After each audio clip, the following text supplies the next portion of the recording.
Noticápsulas Venezuela Activa Audio. Resumen de noticias del sábado 9 de mayo de 2020, tomadas de La Ceiba, El Pitazo, F, Infobae y otros. Les habla Eduardo Guerra desde Tenerife, Islas Canarias. Guaidó denunció que el régimen de Maduro utilizó la Operación Gedeón para asesinar a venezolanos que se encontraban en el exilio. El mandatario envió un mensaje al dictador a quien señaló de inventar nuevas excusas para intentar detenerlo y lo retó a hacerlo. Rusia está volando drones en Venezuela para ayudar al régimen de Maduro a localizar miembros de la incursión. La información se desprende de unos tuits del Comando Militar Estatal que revelaban las acciones y luego fueron borrados. Publicado en Gaceta Oficial Extraordinaria, prórroga del estado de excepción y de emergencia económica en todo el territorio nacional por 60 días a partir del 4 de mayo. Consejo de Seguridad Nacional, NSC de Estados Unidos, advirtió que están monitoreando cualquier amenaza potencial contra el presidente encargado de Venezuela, Juan Guaidó. El NSC reiteró que la administración de Trump mantiene su objetivo de una transición democrática para el territorio venezolano. Además aclaran que se mantienen alerta ante cualquier peligro contra Guaidó. Avión de inteligencia de Estados Unidos sobrevoló límites del espacio aéreo venezolano. Guaidó habló con el canciller de Canadá la propuesta del gobierno de emergencia nacional. Trump dice que si alguna vez interviene en Venezuela, sería con una invasión. El mandatario estadounidense reiteró que su gobierno no está involucrado en el supuesto plan de ataque y que si quisiera entrar a Venezuela, no lo mantendría en secreto.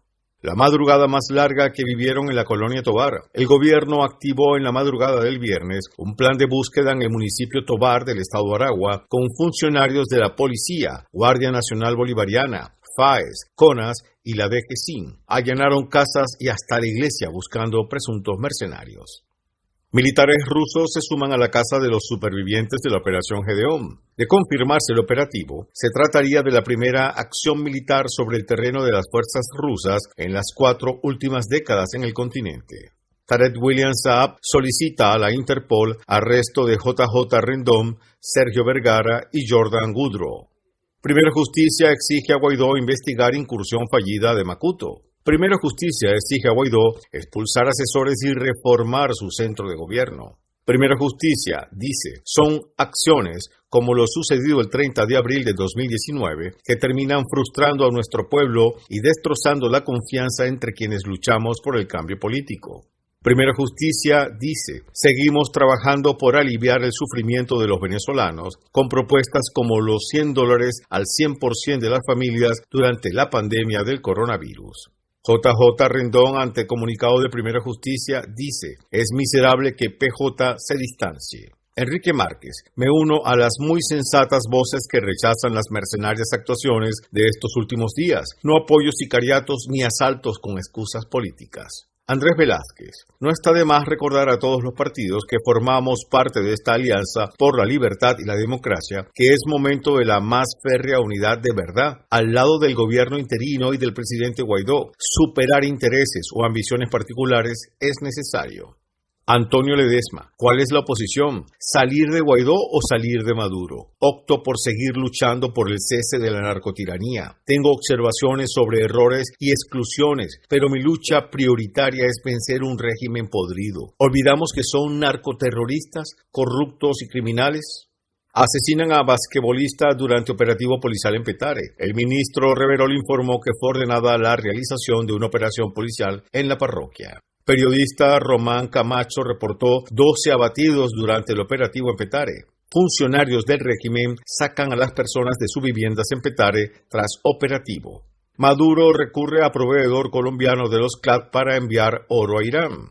Alex Saab ayudó a negociar con Irán un acuerdo de oro por aditivos para combustible con el nuevo ministro del petróleo de Maduro, Tarek El Aissami. Delcy Rodríguez reportó 7 nuevos contagios de COVID-19 para un total de 388 casos. Empresas mixtas de la faja tratan de producir a punta de generadores portátiles. Fallas eléctricas en Venezuela causan contratiempo en mejoradores de petróleo. PDVSA ha retrasado los planes para activar los mejoradores en Petromonagas y Petrocedeño, detenidos durante mucho tiempo para servir como plantas de mezcla debido a la caída de los precios mundiales del petróleo. Vecinos de San Cristóbal informaron que solo tuvieron 3 horas de luz la jornada del viernes. Habitantes de La Grita intentaron quemar la alcaldía por continuos apagones. Reportaron apagones e intermitencia de la luz en Caracas, Los Teques y al menos 6 estados más. Delincuentes en Barquisimeto amenazan a empresarios árabes por incumplimiento en pago de vacunas. Grupo armado asesinó al cultor popular Carlos Clark en el Callao. El conocido cultor popular, minero y empresario caoyense recibió varios disparos en un ataque que perpetró un grupo armado hasta ahora no identificado al sur de Bolívar. Anarquía en las cárceles venezolanas expuesta al descubierto en masacre por comida. Hasta $400 tuvieron que pagar para trasladar cuerpos tras masacre en la cárcel de Guanare.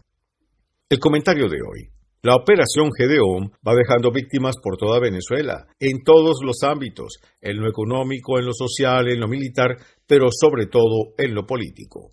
Por una parte, la mafia de Miraflores se resiente, porque en esta jugada, Diosdado Cabello forma un grupo y Maduro el otro. Y están viendo quién le saca más provecho a la represión, claro, tratando de no hacerse mucho daño entre ellos, intentando no lavar los trapos sucios a la vista, haciendo ver que son una unidad revolucionaria.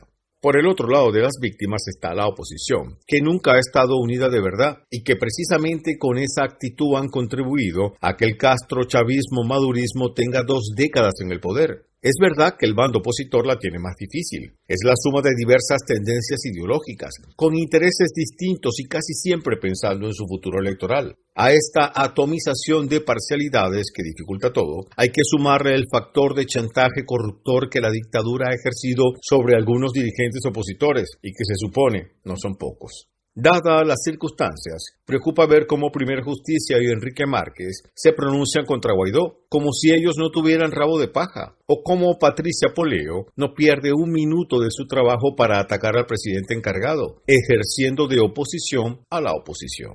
Afortunadamente existen otras voces más sensatas que llaman a la unidad, como Antonio Ledesma, Andrés Velázquez y un periodista de prestigio como el ciudadano Leopoldo Castillo. Es de anteojito el consejo, los trapos sucios se lavan en casa y en el medio del río no se cambia el caballo. La oposición en su conjunto debe recordar que por 22 años el chavismo les ha dominado y que si hoy está fortalecida frente a Maduro es en parte por el apoyo de Trump y su gobierno. Podrán tener méritos propios, pero hasta ahora no han podido con la astucia castro-chavista madurista. Los gobiernos de Estados Unidos y 55 países más están apoyando al gobierno interino en la persona de Juan Guaidó, no al resto de esa oposición a la oposición. Finalmente, resulta paradójico que un delincuente como el llamado Wilexis, el capo de Petare, y no la oposición, sea el factor detonante que posiblemente haga bajar los cerros de Caracas hacia Miraflores y fulmine a Maduro. Bien lo dice el dicho, no hay peor cuña que de la misma estaca. Ayer viernes, el Wilexis, en su cuenta Twitter @WilexisPetare, hizo un llamado a todos los causas de todas las barriadas de Caracas a unirse para acabar con este gobierno de mierda. Parece mentira, pero todos los venezolanos nos estamos preguntando, ¿dónde está Wilexis?